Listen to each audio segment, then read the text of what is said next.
नमस्कार. आज बघा मी तुम्हाला दाखवते इथे दुपारच्या जेवणामध्ये मी काय बनवलंय बघा. मशरूमची अशी ग्रेव्हीवाली भाजी बनवली आहे बघा. मस्त पैकी आहे बघा. बघू शकता तुम्ही. खूप सुंदर अशी झालेली आहे. ही बघा इथे लाल माठाची भाजी बनवली आहे. लाल माठ बनवलाय इथे बघा.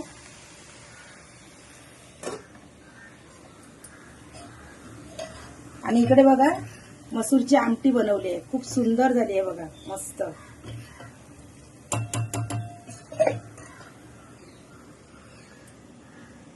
या पहा चपात्या बनवल्या आहेत मी.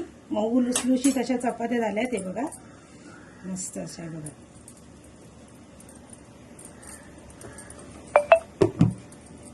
इथे बघा भात बनवलाय. बघू शकता तुम्ही. अशा प्रकारे बघा आपली दुपारची लंच थाळी तयार झालेली आहे. व्हिडिओ आवडल्यास लाईक, शेअर आणि सबस्क्राईब.